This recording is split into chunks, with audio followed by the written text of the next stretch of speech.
Marquis Jones's family members have identified the 14-year-old taken into custody in connection to Marquis' shooting death as Marquis' brother. Neighbors who live in the surrounding area of 1800 America Court Northwest say no one has told them anything. And as for the two women who came forward last night for their injuries from broken glass, police say they were in one of the vehicles that was shot at. Congressman Dean Phillips, along with several of our local lawmakers, have weighed in on the conflict by now in some shape or form. And it all centers around this book, Genderqueer, written by Maya Kobabe. After this data point of 96% increase is like hearing from a super disappointed dad. We've got breaking news this midday. The BCA just identified the 3 troopers who pulled over Ricky Cobb II before his shooting death on I-94. Parents and community advocates are expected to come together in support of a recent state ban on certain restraints used by resource officers. The St. Paul City Council will open its floor to debate a proposal that would ban marijuana and cigarette smoking on city property. Anton Lazaro was sentenced to 21 years in prison for sex trafficking at the U.S. District Court in Minneapolis. There's new information about Minnesota's students in schools. In a report released just 6 hours ago, the Department of Education says test scores are 10% lower than before the pandemic. Ben, I don't call the shots when it comes to these things, but you are outside. I did not put you there.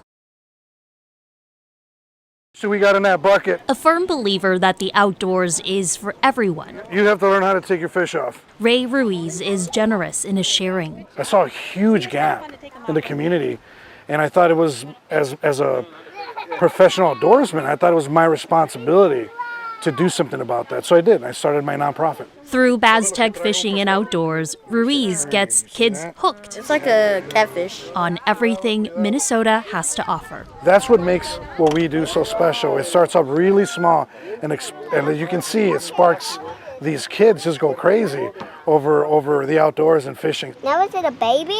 Cultivating, especially in kids of color, a love for a hobby they might not have had a chance to try before. You pinch this line together. You see how the line is? One of the main things that stops these communities is they don't know how to, because they were never taught.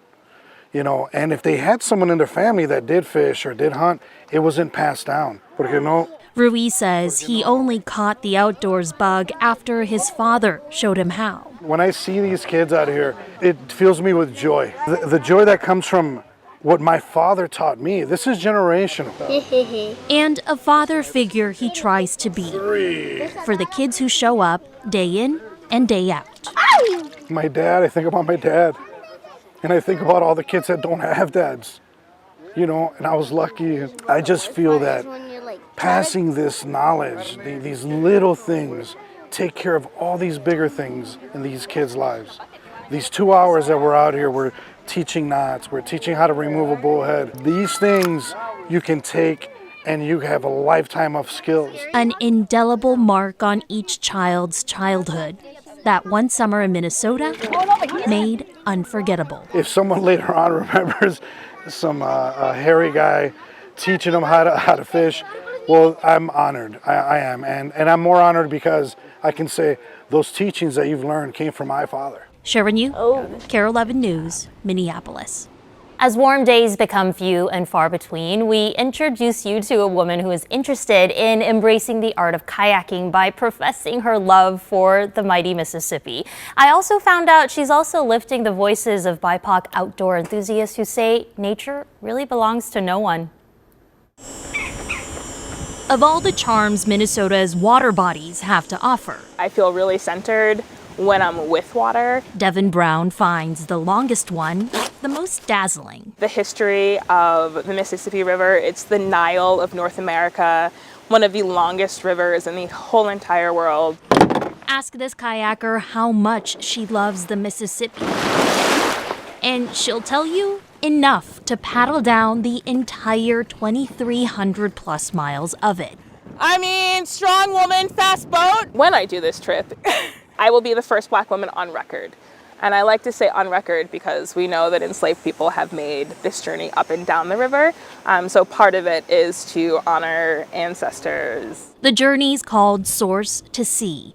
Brown says next May she's hoping to kayak from Lake Itasca all the way down to the Gulf of Mexico. You know, life is short. And I think we try so hard to find purpose, meaning, and joy in life, and kayaking is something that gives me joy.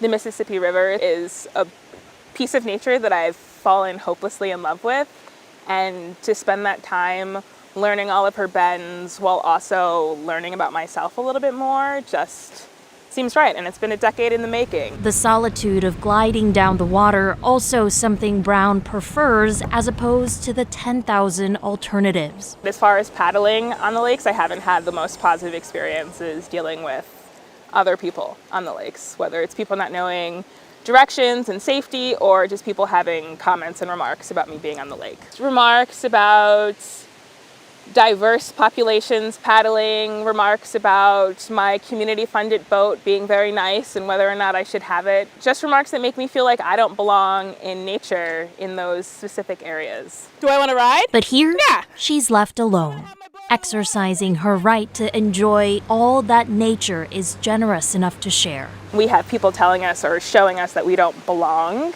on land that belongs to nobody. It just takes people seeing people that look like them out there doing these things for them to take interest. And throughout this summer, I have connected with community to get people that look like me and in different shades of brown out on the river as well. And that has just been out of this world amazing.